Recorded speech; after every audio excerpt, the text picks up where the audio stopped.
Semua manusia, semua kita dikasih kekekalan di dalam sini. Itu sebabnya manusia selalu cari tujuan itu. Manusia selalu cari sosok Tuhan dalam hidupnya. Bahkan orang ateis dan agnostik pun mencari sosok Tuhan dalam hidupnya. Mungkin dia nggak percaya sama Tuhan Allah Elohim, pencipta langit dan bumi yang kita sembah. Ya, di dalam Yesus Kristus Tuhan kita. Dia mungkin nggak percaya sama Tuhan, tapi dia akan mencari Tuhan-Tuhan yang lain yang ada di dalam dunia karena ada kekekalan di dalam sini. Sampai kapanpun selama engkau adalah manusia, engkau ada kekekalan di dalam sini. You have eternity, you have the pin drop di sini. Dan kamu akan cari, kita akan cari terus sosok itu. Akhirnya yang terjadi apa? Bisa manusia lain jadi Tuhan atas hidupnya, pekerjaan jadi Tuhan atas hidupnya, bahkan ketidakpercayaan dia menjadi Tuhan atas hidupnya. Oh, dia bangga dengan ketidakpercayaannya. Dan akhirnya hal-hal yang lain seperti materi, uang, dan lain sebagainya. Itu udah pasti begitu. Gak mungkin manusia gak kejar sesuatu.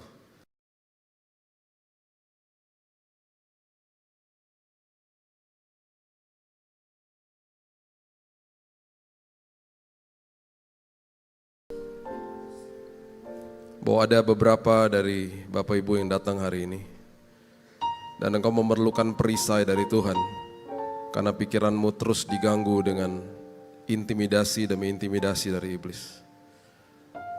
Bahkan ketakutan-ketakutan dilontarkan sama Tuhan, dilontarkan oleh si jahat.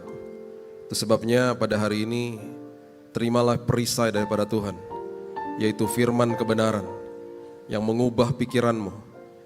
Dan engkau sadar hari ini bahwa Tuhan kita lebih dahsyat, lebih hebat, lebih berkuasa daripada apapun intimidasi iblis. Tuhan, kami mengucap syukur. Seperti yang lagu ini katakan, Tuhan, Kau menyediakan semua yang kami perlukan. Dan itu sebabnya Tuhan, hari ini kami butuh perlindungan Tuhan. Bahkan gereja ini butuh perlindungan Tuhan. Dan kami percaya Tuhan bahwa anak-anak-Mu yang datang pada hari ini semuanya dimerdekakan, bahkan dituntun sama Roh Kudus untuk menjalani kehidupan yang berhasil karena ada Kristus di dalamnya. Meteraikan firman ini Tuhan, karena kami tahu Roh Kudus yang berbicara. Di dalam nama Tuhan Yesus kami berdoa dan mengucap syukur. Kita sama-sama katakan amin, amin, amin, amin, amin, amin, haleluya. Silakan duduk. Shalom. Udah makan siang? Belum? Belum ya? Saya lebih baik belum. Kalau udah ngantuk. Oke. Kejadian 1 ayat 1, hari ini kita membahas tentang perjalanan hidup dengan Tuhan. Kejadian 1 ayat 1 ini sebenarnya adalah ayat tentang infrastruktur kehidupan manusia. Karena di sini ada 3 hal yang Tuhan ciptakan untuk kita pada awal. Dan di Kejadian 1 ayat 1 dikatakan pada mulanya Allah menciptakan langit dan bumi. Pada mulanya berarti Tuhan ciptakan waktu, dan itu sebabnya kita ada di dalam limitasi waktu. Ya, 1 hari 24 jam, 1 tahun 365 hari. Dan bahkan masa tugas kita di bumi ini sudah ditentukan sama Tuhan 70 kalau kuat 80 tahun. Ya, Mazmur 90 ayat 10. Bahkan di ayat 12 dikatakan, ajari aku menghitung hari-hariku sedemikian supaya aku bertindak bijaksana, menghargai hidup ini. Setelah Tuhan kasih waktu, dia juga ingatkan kita bahwa dia bergerak di dalam kairos, waktunya Tuhan yang sangat indah. Itu sebabnya dia tidak bisa dibatasi oleh apapun. Itu sebabnya kalau memandang hari depan, harus kita punya pemikiran bahwa Tuhan sudah ada di sana, menyiapkan yang terbaik bagi saya. Karena Tuhan menembus waktu saya. Saya bisa berencana, tapi Tuhan yang punya rancangan indah bagi saya, di depan saya. Dan ketika kita ngerti itu, kita juga ngerti Tuhan menciptakan langit. Langit berarti ruang. Dimanapun kita berada berarti tidak kebetulan. Jangan pernah menyesali keluarga di mana kita lahir. Jangan pernah menyesali dimanapun kita berada. Karena Tuhan tidak pernah salah. Yang salah manusianya. Ya, itu sebabnya hargai dan kelolalah ruang dimanapun kita ditempatkan Tuhan. Keluarga, pekerjaan, usaha, pelayanan, apapun itu. Dan kemudian Tuhan ciptakan bumi. Bumi berarti Tuhan ciptakan materi. Materi-materi yang ada di dalamnya. Itu sebabnya manusia menemukan banyak materi yang digabungkan satu sama yang lain dan akhirnya timbul sebuah produk atau sebuah teknologi yang luar biasa. Jadi kalau kita mau bertanya apakah bahan baku dari HP saya sudah ada 1000 tahun yang lalu, oh jelas. Semuanya ada di kandungan bumi. Manusia menemukan unsur-unsur ini dan ketika digabungkan menjadi sebuah produk atau sebuah teknologi yang dahsyat. Dan kedepannya juga manusia akan dibukakan pikirannya satu persatu sama Tuhan. Jadi manusia gak bisa sombong, karena semua kepandaian, semua keterbukaan dibuat dari Tuhan dan dikasih sama Tuhan. Karena Dia adalah Allah pencipta. Tuhan mencipta, manusia menemukan. Dan itu yang terjadi dalam hidup kita. Itu infrastruktur. Nah, di dalam sebuah perjalanan hidup, di dalam sebuah traveling kita juga perlu infrastruktur seperti jalan tol, ya, jembatan dan lain sebagainya. Airport, ya, bandara, dermaga dan lain sebagainya. Itu sudah ditentukan untuk memudahkan perjalanan hidup kita. Kita sudah dikasih guardrail, sudah dikasih batasan-batasan sama Tuhan. Ini ya, kamu ditempatkan di sini. Sekarang kamu kelola kehidupanmu dengan sebaik-baiknya. Dan itu sebabnya ketika kita mengerti ini, kita juga harus cari tahu tujuan saya ini untuk saya jalan itu kemana. Kalau kita buka Google Map, itu ada pin drop namanya. Titik merah di mana nanti kita akan pergi ke situ. Tujuan yang kita tujui. Ya, Tuhan juga kasih pin drop itu atau Tuhan kasih tujuan itu di dalam hidup ini. Ditulis di Pengkhotbah pasal yang ketiga ayat 11 dengan sangat detail sekali dikasih tahu begini. Pengkhotbah 3 ayat 11. Ia membuat segala sesuatu indah pada waktunya. Ya, indah pada waktunya. Bahkan Tuhan memberikan kekekalan di dalam hati mereka. Kekekalan itu adalah tujuannya. Semua manusia, semua kita dikasih kekekalan di dalam sini. Itu sebabnya manusia selalu cari tujuan itu. Manusia selalu cari sosok Tuhan dalam hidupnya. Bahkan orang ateis dan agnostik pun mencari sosok Tuhan dalam hidupnya. Mungkin dia gak percaya sama Tuhan Allah Elohim pencipta langit dan bumi yang kita sembah. Ya, di dalam Yesus Kristus Tuhan kita. Dia mungkin gak percaya sama Tuhan. Tapi dia akan mencari Tuhan-Tuhan yang lain yang ada di dalam dunia karena ada kekekalan di dalam sini. Sampai kapanpun selama engkau adalah manusia, engkau ada kekekalan di dalam sini. You have eternity, you have the pin drop di sini. Dan kamu akan cari, kita akan cari terus sosok itu. Akhirnya yang terjadi apa? Bisa manusia lain jadi Tuhan atas hidupnya, pekerjaan jadi Tuhan atas hidupnya, bahkan ketidakpercayaan dia menjadi Tuhan atas hidupnya. Oh, dia bangga dengan ketidakpercayaannya. Dan akhirnya hal-hal yang lain seperti materi, uang dan lain sebagainya. Itu udah pasti begitu. Gak mungkin manusia gak kejar sesuatu. Karena manusia diberikan kekekalan.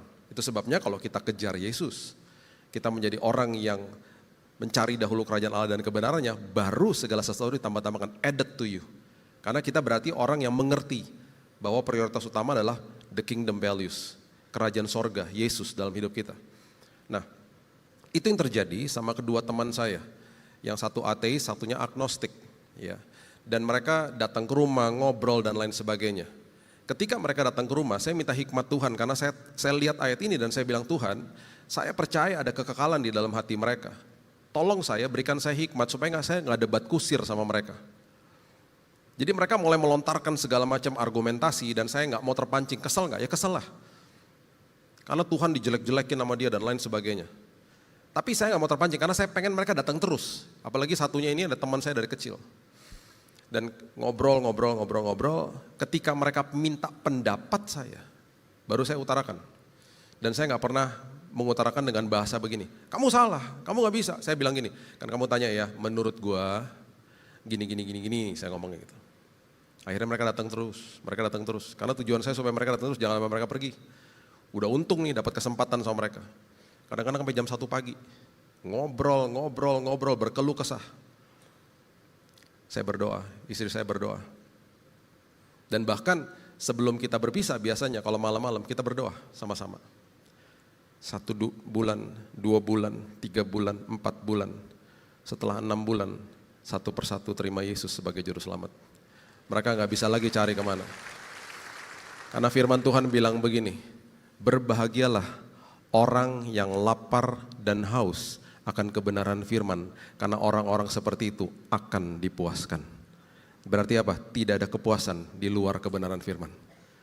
Mereka akhirnya bilang gini, iya Bill, walaupun sekarang gue ngalamin hidup yang penuh dengan proses, tapi karena gue tahu siapa Tuhan gue dalam hidup gue kenapa puas-puas aja ya? Dulu kalau gue jatuh bangun dalam usaha gue kesal, gue gak pernah puas, gue cari ini, situ dan lain sebagainya. Sekarang kok bisa ada damai yang melebihi akal budi. Sekarang gue ngerti, dia bilang gitu. Mereka jadi cinta Tuhan yang luar biasa. Itu Tuhan udah kasih kekekalan di dalam sini. Nah, selagi kita berjalan di dalam perjalanan hidup, Alkitab memberikan banyak kiat-kiat dalam hidup ini. Yang paling penting dan mendasar adalah di dalam hidup ini, always jangan sampai bawa ekstra bagasi dari masa lalu. Itu yang paling bahaya. Itu paling bahaya. Alkitab menulis banyak hal tentang ekstra bagasi, sampah dari masa lalu. Karena itu bisa mencemarkan banyak orang akhirnya. Itu bisa menjadi lingkaran setan yang tidak akan pernah ada habisnya. Dan itu bisa berkelanjutan kepada generasi demi generasi. Itu terjadi di dalam sebuah negara, terjadi di dalam sebuah institusi keluarga dan seterusnya dan seterusnya. Ya, jangan bawa ekstra bagasi. Nanti malam saya habis pelayanan di sini, ada sambung lagi di CK7 cabang yang lain. Saya nggak pulang udah. Saya ketemu istri saya di airport karena nanti besok kita nginep di hotel sebentar, karena besok jam 4 pagi kita ada perjalanan ke Papua, ke Freeport. Dengan rombongan, ada pelayanan di sana. Saya dengan istri saya, kemarin kita udah packing. Jadi tadi pagi sebelum saya kesini, saya udah selesai packingnya. Saya udah bilang, sayang aku tinggal ya, ntar ketemu di sana. Udah beres tuh koper aku gitu. Saya tadi pagi ngelihat koper saya, masih banyak space. Karena kita udah biasa travelingnya light. Jangan banyak-banyak barang dibawa. Ya, jangan seperti teman saya yang pergi 4 hari sepatunya 4. Kasih tahu nggak siapa ya? Itu tuh yang duduk di depan. Sepatunya 4. Traveling heavy. Nah, orang yang selalu bawa ekstra bagasi pasti merepotkan orang yang traveling bareng-bareng dia. Saya punya 2 tante yang dulu kalau bisnis trip sama saya di awal-awal tahun 2000, itu masih kalau pergi ke luar negeri 32 kilo kali 2. Bayangin, 64 kilo satu orang. Kita pergi bertiga, saya sama tante saya 2 orang ya. Mereka nggak pernah nikah. Mereka udah berumur saat itu, sekarang mereka sudah almarhum. Ya, mereka tidak pernah nikah. Jadi kalau mereka pergi kita ada bisnis trip bareng-bareng dan saya pulang sama mereka, itu uang mereka selalu dibelanjakan buat ponakan-ponakannya, yaitu sepupu-sepupu saya, karena kita keluarga besar. Mereka paling senang kalau udah pulang ke rumah, ada makan malam, dia undang semua ponakan dan ada acara buka koper. Kenapa? Semua pada datang. Karena oleh-olehnya bukan Toblerone kecil-kecil, KitKat bukan, sepatu, tas, jaket yang berat-berat dibawa. Akhirnya ada beberapa kali sampai beli ekstra bagasi untuk, ya mereka gak apa-apa mereka bayar.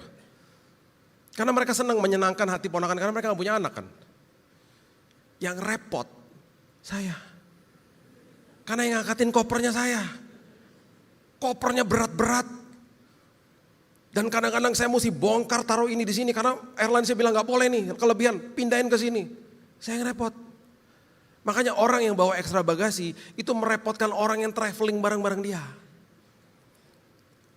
Apa sih ekstra bagasi? Ada kemungkinan ada benih kepahitan yang dilontarkan sama orang di masa lalu. Mungkin lewat tindakan dan perkataan dan apalagi ini orang-orang terdekat dengan kita. Yang tanpa kita sadari, benih kepahitan itu tumbuh menjadi akar kepahitan. Dan itu sangat mengerikan. Mengatakan begini, kalau engkau jauh dari kasih karunia, benih kepahitan akan jadi akar kepahitan. Nanti kita lihat ayatnya. Dan orang-orang seperti begini yang menyimpan kepahitan dari masa lalu, dia akan terus bawa sampah itu dalam hidupnya. Karena gak pernah beres. Yang kedua, ada kemungkinan orang-orang ini yang bawa sampah dari masa lalu, dia belum mengampuni dirinya sendiri. Dia gak berdamai sama dirinya sendiri. Dia pernah melakukan sebuah kesalahan dan dia belum berdamai sama dirinya sendiri. Dan yang ketiga, orang-orang seperti begini yang bawa sampah dari masa lalu adalah orang-orang yang pernah kecewa sama Tuhan. Kecewa sama Tuhan. Saya menghadapi orang-orang seperti begini Bapak Ibu dan hati saya sangat berduka. Karena orang-orang seperti begini adalah orang-orang yang memang mengalami masa-masa transisi yang sangat-sangat berat dalam hidup mereka. Yang mereka alami adalah kematian. Kita bisa maklum kalau orang tua kita yang sudah sepuh berpergian duluan. Kita masih bisa ikhlaslah hati kita. Ya sudahlah, itu yang terbaik buat dia misalnya begitu. Tapi apa yang terjadi kalau pasangan kita pergi duluan? Di dalam usia-usia yang sangat muda. Teman saya baru 2 tahun menikah, anaknya baru 1 tahun, istrinya dipanggil pulang Tuhan. Apa yang terjadi ketika pasang orang tua harus melihat anaknya yang 20 tahun dipanggil pulang sama Tuhan? Apa yang terjadi ketika seorang orang tua yang masih punya anak baru 1 umur 5 tahun dipanggil pulang sama Tuhan? Karena ada tumor di otaknya. Saya menghadapi orang-orang seperti begini. Saya menghadapi orang-orang seperti begini yang bilang sama saya, Bill, gue percaya sama Tuhan. Tapi gue juga mau bunuh diri, Bill. Gue gak tahan, Bill, gue gak bisa. Pengharapan hilang tiba-tiba. Dan akhirnya kita datang ke rumah duka, kita mengeluarkan kata-kata yang salah bahkan. Kita bilang sama orang yang berduka, bilang apa? Kamu harus kuat. Enggak, mereka gak harus kuat. Mereka harus nangis, kok harus kuat? Dan kita mulai mengeluarkan kalimat-kalimat yang kita pikir benar, tapi akhirnya membuat mereka makin sukar hidupnya. Nasihat saya kalau datang ke rumah duka, kasih aja pundak kita, nangis sama-sama orang itu dan berdoalah bersama. Karena kata-kata kita gak akan yang bisa menghibur dia, hanya Tuhan yang bisa hibur dia. Alkitab mengatakan berbahagialah orang yang berduka karena mereka akan menerima penghiburan dari Tuhan. Kata-kata kita gak bisa kasih apa-apa, kasih waktu aja sama mereka. Dan bilang sama mereka, boleh gak kapan-kapan ketemuan aja sama saya. Saya dengerin deh kamu mau berkeluh kesah, silahkan. Ini orang-orang seperti begini, ya. Kita harus paham, kita ini tidak didesain untuk pisah sama orang-orang yang kita kasihi. Karena ini semua karena dosa kan. Itu sebabnya di Tesalonika dikatakan, janganlah berduka seperti orang yang tidak memiliki pengharapan. Karena satu kelak waktu nanti kamu akan berjumpa kembali dengan mereka. Dan kalau saya bisa kasih kata-kata mutiara yang bisa paling tidak menghibur kita semuanya. Dan ini juga mengingatkan kehidupan saya bahwa hidup yang sangat pendek ini 70-80 tahun mungkin kalau digambarkan hanya segini dengan tangan. Tapi ketika kita melihat bentangan kekekalan yang nantinya luar biasa, kalau nanti kita diizinkan melihat ke belakang kehidupan yang kita hidupi sekarang, malu loh kita mungkin. Kenapa dulu aku gak ngucap syukur ya? Kalau aku tahu sekarang akan kayak begini, dulu rugi banget aku gak ngucap syukur. Rugi banget dulu aku tidak berterima kasih sama Tuhan. Dan bahkan tidak kecewa sama Tuhan. Kita kan gak bisa lihat sekarang. Nah, hal-hal seperti begini seringkali menimbulkan indikasi-indikasi dalam kehidupan seseorang yang akhirnya harus memberikan sebuah signal dalam hidupnya bahwa dia masih bawa sampah dari masa lalu. Hal yang pertama adalah orang-orang seperti begini, dia suka mereka-reka di dalam pikirannya atau masih merekam semua yang terjadi di masa-masa itu dan membuat hidupnya sangat stres. Amsal 4 ayat 23 mengatakan, jagalah hatimu dengan segala kewaspadaan karena dari situlah terpancar kehidupan. Terpancar kehidupan. Jadi kalau hatinya nggak dijaga dengan kewaspadaan, dari situ kan terpancar kehidupan. Kalau sampah ada di sini, terpancarnya sampah keluarnya dari mulut sama tindakan.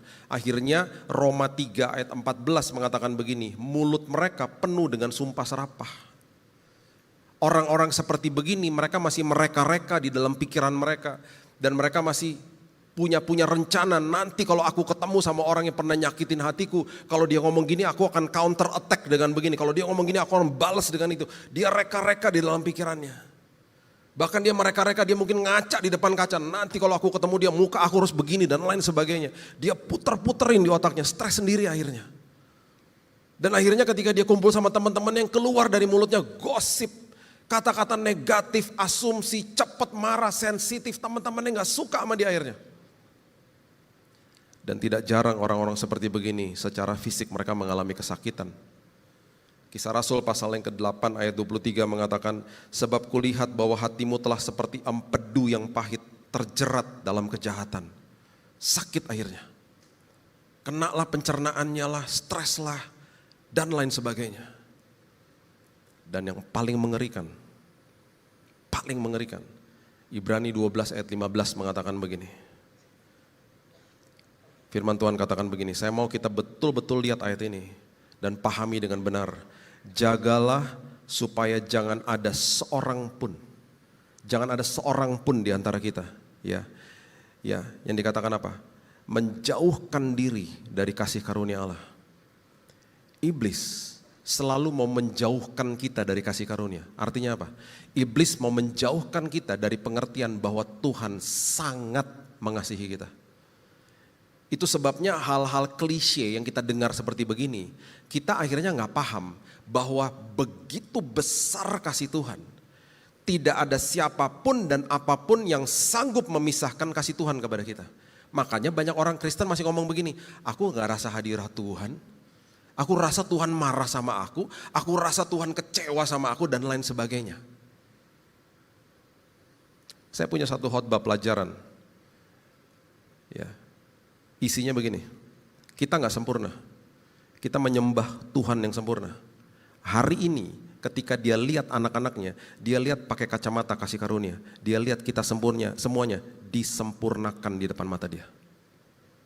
Jadi anak-anak Tuhan, walaupun kita nggak setia sama dia, dia tetap akan merangkul kita dan dia akan kasih tunjuk sama kita perbuatan kita yang salah. Dikasih tunjuk perbuatannya.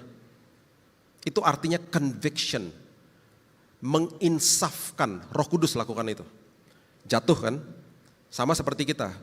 Bapak yang baik, orang tua yang baik akan ingetin anaknya. Nak, itu nggak boleh, nak, itu bahaya buat kamu. Kita kan ngomongnya begitu. Kita menjadi orang tua yang salah kalau kita bilang gini, bego kamu.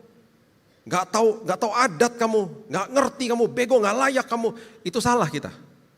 Siapa yang lakukan itu? Iblis. Yang diserang karakternya. Dia gak peduli sama perbuatannya. Bahkan dia mau kita lakukan itu terus, dia serang karakter kita. Itu sebabnya terjadi penuduhan, condemnation. Itu sebabnya Roma 8:1 tidak ada lagi penghukuman, tidak ada lagi penuduhan, tidak ada lagi penghakiman di dalam Kristus Yesus. Yang telah teleo, tetelestai, selesai, finish di kayu salib. Dan itu gak dipahami akhirnya. Orang-orang masih bertanya, udah terima Yesus, masih hidupnya merasa bahwa Tuhan berseberangan sama dia. Kalau kita jatuh, yang dikasih tahu perbuatannya. Dan Tuhan selalu kasih tahu gini, nak, kalau kamu terus lakukan itu bahaya loh buat dirimu. Ada akibatnya loh, nak. Nanti akibatnya itu bukan hukuman dari saya, itu karena ulahmu gitu loh. Tapi apapun dan siapapun tidak akan satu pun pernah bisa memisahkan kasihku daripadamu. Dan sampai kapanpun rohku ada di dalammu. Ayo, kita masih bisa berani bilang saya gak rasa hadirat Tuhan. Karena kita pakai perasaan. Pakai perasaannya apa? Oh kalau lagunya enak bisa ada rasa hadirat Tuhan. Oh kalau khotbahnya bagus ada hadirat Tuhan. Enak aja. Hadirat Tuhan itu ya, hadirat Tuhan sebenarnya gini loh.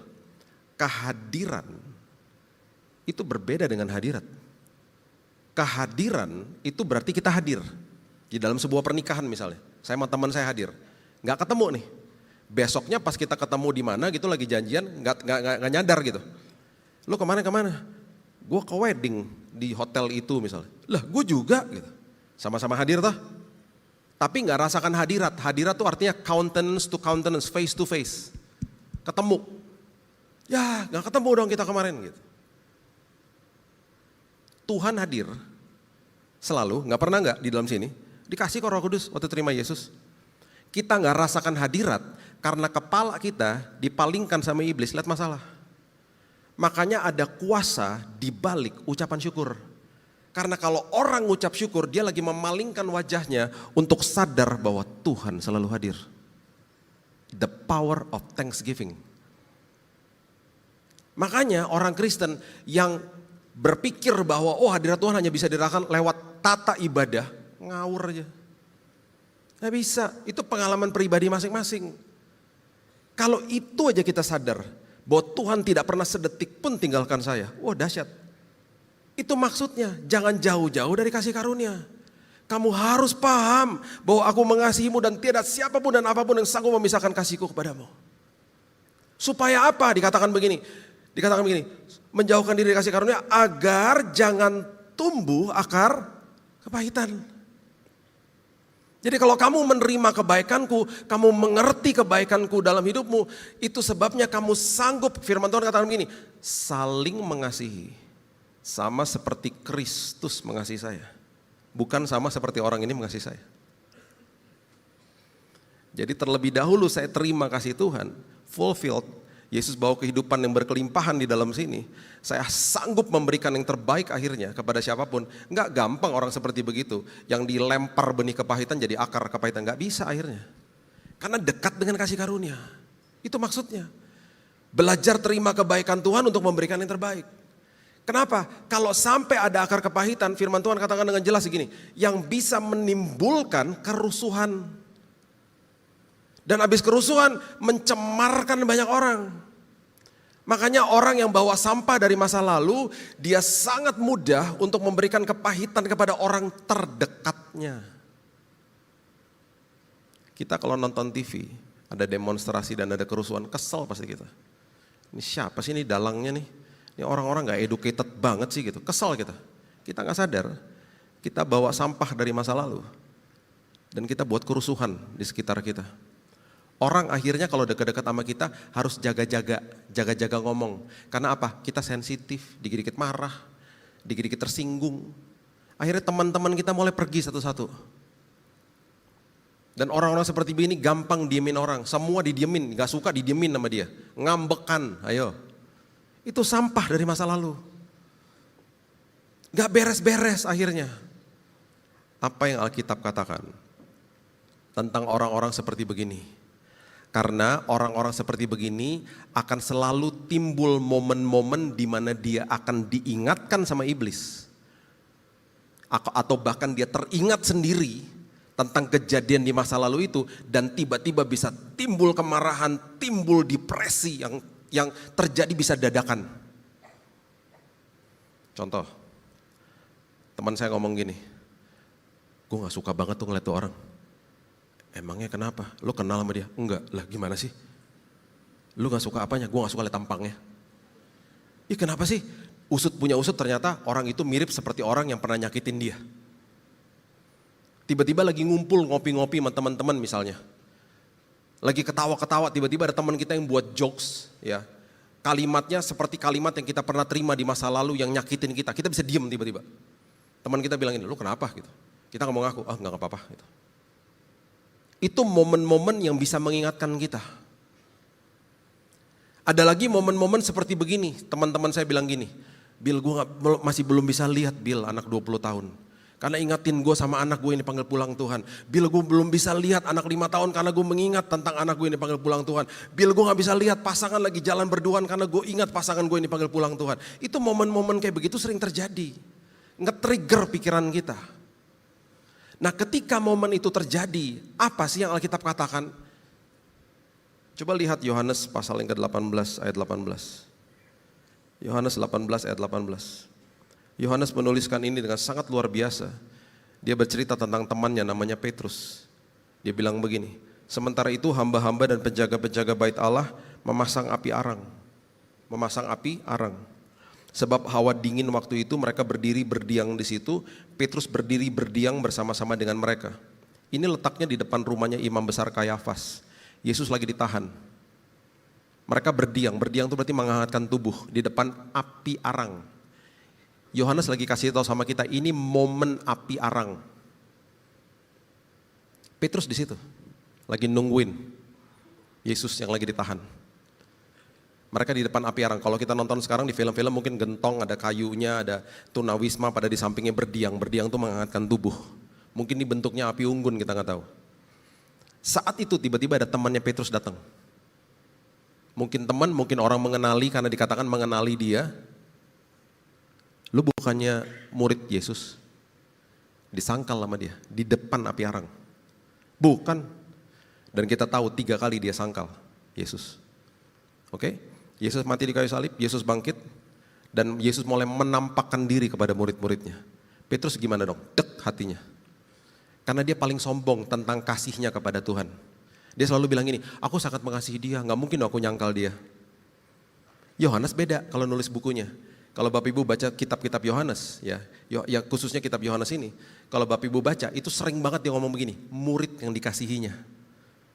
Itu kalau Bapak Ibu baca murid yang dikasihi itu dia lagi ngomong tentang dirinya sendiri loh. Kalau kita nggak ngerti kan kita pikir itu narsis. Karena dia fokus kepada kasih Tuhan kepada dia. Kalau Petrus fokus kepada kasihnya kepada Tuhan, self-righteous. Akhirnya orang-orang seperti begini rentan jatuh dalam dosa. Orang yang fokusnya kasih Tuhan kepada dia, oh dahsyat. Kenapa sih dia tulis begitu? Karena dia satu-satunya murid yang memberanikan diri berdiri di depan kayu salib. Dia menyaksikan gurunya mati secara brutal di depan dia. Itu Yohanes. Dan dia lagi ceritain ya tentang temannya. Penampakan pertama, mungkin Petrus main kucing-kucingan, nggak pernah ada dialog one on one. Dia mungkin berpikir nanti Yesus akan marah, menuduh dia dan lain sebagainya. Penampakan kedua masih belum diajak ngobrol. Penampakan ketiga, 3 angka kebangkitan kepada 7 murid di tepi danau Tiberias. Mereka lagi menjala ikan. 7 muridnya siapa? Petrus pastinya. Yohanes, Yakobus, Nathanael, Thomas, satunya lagi, 2 lagi nggak disebut namanya.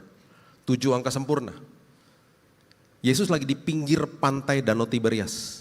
Dia lagi masakin mereka breakfast, makan pagi, roti dan ikan. Atau yang kita kenal hari ini, panada. Yang gak ngerti tanya sama orang Manado, apaan sih itu panada? Coba lihat Yohanes 21 ayat 9. Yohanes 21 ayat 9. Ketika mereka tiba di darat, mereka melihat api, katakan dengan keras, api, dan di atasnya ikan dan Petrus selesai menjala ikan, dia lagi terima breakfast dimasakin sama Yesus di depan api arang. Yohanes gak sembarangan nulis, dia lagi kasih pesan sama kita. Ada momen-momen api arang dalam hidup kita, di mana kita akan teringat dengan kekecewaan masa lalu, pergumulan masa lalu, bahkan mungkin kepahitan masa lalu yang dari tadi saya katakan. Di momen api arang, Yesus lagi kasih pesan yang sangat dalam, dan Yohanes menuliskan ini sangat luar biasa. Nanti Bapak Ibu baca sendiri di rumah. Setelah perjumpaan ini di depan api arang, dan Petrus pasti gini kan, aduh api arang lagi nih. Dia mulai menanti-nantikan, aduh gue diajak ngomong nih bentar lagi nih. Dan betul, terjadilah dialog pertama kali, one on one, antara Yesus dengan Petrus. Dan 3 kali, Yesus cuman bertanya begini, do you love me? Kamu sayang gak sih sama saya? Karena terlebih dahulu aku sangat mengasihimu. Aku mati dan bangkit buatmu. Yesus mau di momen-momen api arang, kalau kita ingat tentang masa lalu kita, dia mau kasih karunia dekat dengan kita. Dia mau kita dipulihkan saat itu juga. Karena dia mau kita jadi orang-orang yang berdampak dalam hidup ini. Dan selalu dia mau kita yang digambarkan kehidupan rohani kita seperti pohon. Dia mau pohon itu berbuah. Di dalam proses kreasi, kata baik pertama kali diucapkan ketika terang diciptakan dan ada air atau laut diciptakan. Pertama kali kata baik diciptakan tentang sebuah benda yang ada di darat itu tentang pohon. Cek aja di Alkitab. Kata baik pertama kali dikeluarkan tentang sebuah benda yang ada di darat itu pohon. Pohon selama kalau kita baca Alkitab, pohon adalah metafor menggambarkan kehidupan rohani manusia. Engkau seperti pohon ditanam tepi aliran air, berbuah pada musimnya, daunnya tidak akan layu, apapun yang diperbuatnya berhasil. Engkau adalah ranting melekat kepada pokok anggur. Dia kasih metafor-metafor pohon. Pohon ara tidak berbuah. Orangnya datang dibilang, jangan ditebang, give him a second chance. Lukas menulis itu. Jadi ini yang terjadi. Di dalam momen-momen seperti begini, dia mau kitanya berbuah. Petrus dipulihkan. Dan waktu gereja mula-mula, dia menjadi pilar daripada gereja mula-mula ketika dia berkhotbah, 3.000 orang bertobat di Kisah Para Rasul. Pastikan kalau ada momen-momen api arang, pastikan jangan jauh-jauh dari kasih karunia Tuhan. Tuhan mau pulihkan kita hari ini supaya kita tidak bawa ekstra bagasi dari masa lalu. Papa saya datang ke kamar saya satu hari, jam 4 sore. Karena di keluarga kami dulu ada budaya tidur siang. Dan kalau jam 4, jam 5 tuh kita ngeteh sama ngopi bareng di rumah. Dia masuk ke kamar, dia duduk di tempat tidur saya. Dia usap-usap kepala saya bilang, Bil ayo bangun, mau ngopi gak gitu. Saya baru mau bangun dari tempat tidur saya, kemudian tiba-tiba dia ngelihat sesuatu di kamar saya. Dia ngalamin momen api arang. Saya gak tahu dia lihat apa. Sekarang saya baru paham. Tiba-tiba dia bisa bilang begini, Random. Bill, kamu pernah tahu gak ceritanya opanya kamu, papanya dia, secara keseluruhan? Saya gak pernah ketemu opa saya, udah meninggal waktu saya lahir. Dia tiba-tiba mulai cerita secara detail. Dia bilang, opa kamu tuh tentara Kenil, orang Manado, ada di Tomohon kampungnya, di daerah Manado. Dia adalah satu orang yang sangat-sangat jahat waktu itu, kejam dia. Dia lakukan semuanya tuh betul-betul dengan ya memang dia orangnya tegas sekali, tapi dia sangat-sangat merugikan hidupnya papa saya. Kenapa? Sering digebukin, sering ditelanjangin, dipermalukan di depan desanya, digamparin dia papa saya. Papa saya waktu ceritain ini, dia gak pernah cerita dengan nada yang penuh kepahitan, biasa aja. Terus saya tanya, karena saya tahu teman-teman saya, ada beberapa teman-teman di sekolah yang digebukin sama orang tuanya, karena orang tuanya digebukin sama orang tuanya. Jadi saya tanya dong, kok papa gak pernah gituin kita? Kita gak pernah digebukin, digamparin, gak pernah, yang ada kita dipelukin mulu, digemes-gemesin mulu. Terus kenapa papa gak pernah mukulin mama juga? Bahkan papa agak-agak lebay sama mama. Mama cuma pergi staycation sama kakak-kakaknya di hotel di Jakarta, besoknya pulang ada bunga segede-gede bagong tulisannya welcome home. Please deh, lebay banget sih Pak gitu. Tahu gak dia bilang apa? Waktu tahun 66, waktu saya menikah dengan mamamu di GPDI Ketapang dengan mentor saya, almarhum Bapak Pendeta Hani Mande. Papa serahkan semua kepahitan papa di altar Tuhan. Hari itu waktu saya baca ayat ini, saya baru sadar. Ternyata dia serahkan semua sampah sama ekstra bagasi sebelum dia masuk ke dalam pernikahannya. Dia pastikan dia gak bawa excess baggage. Dia pastikan dia gak bawa sampah. Dia pastikan dia gak mau buat kerusuhan di rumah dan mencemarkan keluarganya. Di momen api arang di dalam kamar saya baru nyadar sekarang. Saya gak tahu dia lihat apa, saya gak tahu dia teringat apa. Tiba-tiba ketika momen itu hadir, justru dia mengutarakannya dengan sangat lembut. Dan itu jadi berkat buat saya. Hidupnya dipulihkan Tuhan. Jangan bawa bagasi ekstra dari masa lalu. Yang kedua, di dalam perjalanan hidup kita, pastikan ring satunya kita itu satu nilai, bukan satu hobi.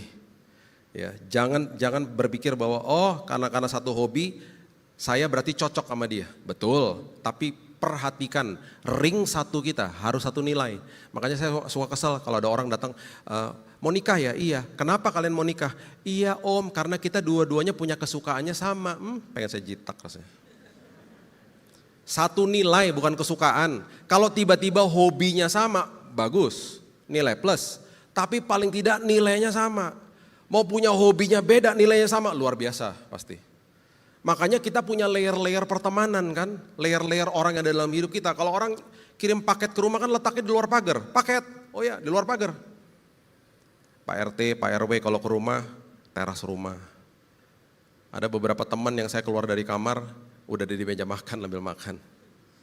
Tapi ada dua sahabat saya, yang waktu istri saya gak lagi di rumah. Saya bangun pagi-pagi ini, kenapa TV di kamar nyala ya, pas saya balik di sebelah saya. Lu dari mana? Kagetin banget sih lu gitu. Ya tadi bini lu pergi, gue masuk pelan-pelan. Udah tidur. Gue nonton pelan-pelan kok. Makin dekat, makin dikit orangnya. Makin dekat nilainya harus sama. Yang ketiga, di dalam perjalanan hidup, pastikan pinjem peta orang lain. Coba lihat Filipi pasalnya yang keempat, ayat yang ke-9. Filipi pasal yang keempat ayat yang ke-9. Apa yang telah kamu pelajari, apa yang telah kamu terima, apa yang telah kamu dengar, apa yang telah kamu lihat padaku, lakukan itu, kata Paulus. Maka Allah sumber damai sejahtera akan menyertai kamu. Kamu belajar dong, kamu lihat daripadaku. Makanya orang-orang yang tidak berpengalaman belajar sama orang yang berpengalaman di dalam sebuah aspek kehidupan. Orang yang belum pernah nikah akan konseling dengan orang yang sudah nikah. Yang dikejar harusnya persiapan, bukan eventnya. Dan persiapan itu tidak akan pernah bisa membuat kita akhirnya jadi orang-orang yang gagal karena ada persiapan. Semua persiapan itu sangat-sangat luar biasa karena kita menabur banyak waktu di situ bahkan ketika orang gak lihat. Jadi sebuah janji tidak akan pernah bisa menggantikan sebuah persiapan. Seorang pemain basket misalnya, dia gak akan bisa bilang gini sama coach, sama pelatihnya. Mainkan saya dong, saya janji saya akan main yang terbaik. Dia tidak akan main yang terbaik kalau dia gak pernah latihan. Kalau dia gak pernah persiapan. Makanya Michael Jordan zaman waktu dia lagi main, setelah dari United Center semua udah selesai permainan, stadiumnya sudah kosong, teman-teman sudah pulang, semua udah pulang. Dia bilang sama juru kunci, let's go back to the court. Temenin saya. Gak ada yang lihat. Cuman juru kunci stadion itu yang lihat. Dia duduk tenang di situ. Dia nyalain satu lampu. Duk. Michael Jordan shoot basket 1.500 kali. Setelah pertandingan. Gak ada yang lihat. Karena dia bilang gini, saya mau jadi the greatest. Saya mau jadi the GOAT, the greatest of all time. Saya mau jadi orang yang ketika nanti stadium ini full dengan orang lihat buahnya. Orang gak lihat dia latihan. Jadi janji gak bisa gantikan persiapan. Janji nikah gak bisa gantikan persiapan. Jadi jangan cuman konseling seminggu besoknya nikah, ngawur aja. Kejar persiapannya. Pinjam peta orang lain, tanya, belajar terus. Gak pernah ada habisnya, saya gak pernah mau melewati satu hari tanpa belajar firman. Gak pernah mau saya. Itu sebabnya saya dari 4 tahun lalu menulis renungan harian setiap hari. Saya posting di sosial media saya, kalau mau baca ada di YouTube saya, di bagian community itu ada ribuan, sekarang udah hampir 2.000. Berarti tiap hari saya harus belajar. Tiap hari saya harus dengar suara Tuhan, belajar firman, tulis sesuatu 300 kata. Satu ayat dibedah untuk jadi berkat bagi jemaat. Saya bilang Tuhan ini bagus buat saya panggilan Tuhan ini. Karena berarti memicu saya untuk belajar tiap hari. Seorang teman datang kepada saya umur 21 tahun. Kak, aku lagi pacaran sama orang gak beriman. Gimana ya kak? Kan kamu nanya sama saya, jangan buang waktu aja kamu gitu. Tetap dilakukan sama dia. Kan dia nanya sama saya. Itu sama aja ya, saya baru balik dari jalan yang buntu. Ya, jalan buntu ya, balik. Tiba-tiba ada orang datang ke sini. Saling bertanya, lu mau kemana ke sana? Loh, kakak mau kemana ke sana? Jangan, gue barusan dari situ. Saya bilang ya, saya udah lewat ke sana, jalannya buntu, jangan. Orang yang mau lewat itu bilang begini, thank you ya udah dikasih tahu, tapi gak apa-apa, saya akan terusin aja, lihat aja ntar gimana. Lihat aja ntar gimana tetap buntu. Lihat aja ntar gimana gak akan buka jalan, gimana sih? Dan akhirnya setelah berapa bulan dia datang lagi nangis-nangis. Kak aku dibohongin sama pacar, udah aku bilang kan. Kan emang buntu jalannya. Pinjem peta. Dan yang terakhir, Tuhan selalu kasih rambu-rambu. Amsal 27 ayat 12 mengatakan begini. Kalau orang bijak melihat malapetaka, bersembunyilah ia. Tetapi orang tak berpengalaman berjalan terus selalu kena celaka. Selalu lihat rambu-rambunya. Berapa tahun yang lalu saya mendarat di kota namanya Calgary, Kanada. Saya sangat familiar dengan Kanada karena dulu saya menikah di sana, kemudian keluarga istri saya di sana. Jadi saya tahu kota namanya Vancouver. Saya nggak begitu familiar sama Calgary. Kita pergi ke Calgary karena merespon undangan teman-teman baik saya seorang hamba Tuhan. Sampai di sana, sewa mobil di airport, taruh semua koper di mobil. Teman saya bilang, udah lo kesini aja makan siang dulu, jangan check-in dulu ke hotel. Oke, saya ke tengah kota, ke downtown, cari parkiran nggak ada. Akhirnya puji Tuhan dapat tempat kosong, buru-buru parkir, udah lapar, langsung segera keluar makan. Udah kongko-kongko makan segala macam, 2 jam kemudian kita balik ke mobil, mobilnya hilang. Saya panik dong, mobilnya kok hilang? Ini kan negara aman. Langsung telepon 911. I want to report a stolen car, mobil saya hilang. Dengan yakinnya saya ngomong gitu.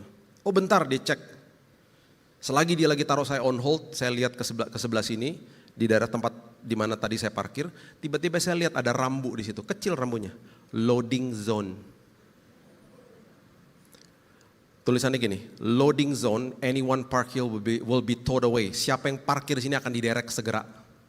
Karena ini tempat loading zone, bongkar muatan, bukan tempat parkir. Jadi langsung saya gini, aduh diderek dong mobil gua. Jadi pas orangnya balik ke line saya bilang gini, Pak maaf, sepertinya mobil saya bukan dicuri Pak, sepertinya kayaknya diderek nih Pak. Saya salah parkir Pak. Oh bentar ya saya cek lagi, oh benar. 1 jam lalu kamu di jalan itu kan, iya udah diderek Pak, Bapak salah parkir. Nanti Bapak bisa ambil di alamat ini dikasih tahu. Saya pergi ke alamat itu sore-sore. Dendanya 1,8 juta. Hati saya makin kesel. Karena mbak-mbak yang ngurusin saya tuh nyebelin ini minta ampun. Menurut saya ya. Karena saya bilang gini sama dia, Mbak, di Indonesia rambu-rambu tuh besar. Gede-gede kita bisa lihat. Kenapa di sini kecil-kecil? Merugikan saya. Tahu gak dibilang apa? Tapi kan ada. Bapak aja gak lihat. Ini momen api arang nih, saya lagi curhat nih. Teringat sama masa lalu. Enggak, saya gak kepahitan sama dia. Cuman saya kesal aja hari itu. Tapi emang bener ya, salah saya gak lihat kok. Istri saya bilang gini, makanya kamu tadi buru-buru sih, kamu kelaparan ya. 2 minggu lalu saya tutup sama ini. Istri saya mau keluar negeri. Karena ada ponakan kami yang wisuda. Saya gak bisa ikut, jadi dia pergi sendiri. Istri saya, itu kalau dominan, intim, stabil, cermat, orangnya intim. Orang intim biasanya gak teliti. Saya kalau dites stabil, cermat, sangat teliti. Jadi kalau traveling bareng saya, paspor saya yang pegang lah semuanya. Karena pasti aman, saya teliti banget, saya liatin satu-satu, di mobil liatin lagi, double check, pasti beres lah. Istri saya kan gak teliti, jadi karena dia mau traveling sendiri, jadi keluar dari kamar pelan-pelan, saya udah tanya nih, paspor udah bawa. Dia tuh orangnya memang gercep, pandai, pintar, cepet kalau kerja segala macam. Jadi kalau ditanya-tanya kayak gitu agak-agak gak suka. Udah bawa. Tapi kan saya belum lihat ya. Di mobil, naik mobil, saya tanya lagi, udah bawa paspor gak? Bill, kamu tuh bawel banget sih Bill. Udah nih, kasih lihat sama dia. Dah, tenang ya, udah bawa ya. Mau keluar dari kompleks perumahan, tiba-tiba ada suara dalam hati saya. Suruh sekarang dia buka pasportnya. Dia kasih lihat dan buka pasportnya. Tuhan, barusan saya tanya sama dia, dia kesel loh Tuhan. Sekarang gue suruh dia buka. Tapi karena suaranya kenceng banget, saya bilang, sayang, boleh gak aku lihat lagi pasportnya, tapi kamu buka sekarang pasportnya. Ya marahlah dia. Kamu tuh bawel banget sih Bill, ini udah bawa. Dibuka sama dia. Tuh. Waktu dia buka, Bapak Ibu, paspor kalau itu paspor lama, di halaman pertama itu ada bekas guntingan, betul? Waktu dia buka, halaman pertama ada guntingannya. Berarti dia bawa paspor lama. Yang tadinya suaranya kesel tiba-tiba mengheningkan cipta di mobil. Salah. Udah diem aja. Tiba-tiba ada suara lembut banget. Iya salah nih. Terus saya jawab, terus mau gimana? Ya udah balik ke rumah aja. Oke. Cuman 2 menit balik ke rumah. Kan enggak, baru masih di kompleks rumah. Selagi perjalanan kembali, giliran saya. Sayang gini, orang teliti kalau ngomong gini, jarak antara rumah dengan Soekarno-Hatta 30 kilo. Kamu bisa bayangkan gak, kalau tadi saya gak kasih tahu kamu. Kamu sampai di counternya Qantas, kamu buka paspor kamu. Dan kamu terkaget-kaget bahwa kamu salah bawa paspor. Dan kamu gak bisa pakai KTP. Ini bukan pas flight domestik. Panik dong kamu kan, sementara saya udah jalan. Siapa yang kamu telepon? Saya, bukan Ghostbuster. Tolong paspor aku salah bawa. Saya balik ke rumah kan 30 kilo. Balik lagi ke airport 30 kilo, 60 kilo. Jam 4 sore Jakarta, kelarlah kita. Kamu pasti ketinggalan pesawat, betul gak? Iya. Makanya dengar-dengaran sama suami yang diurapi Tuhan.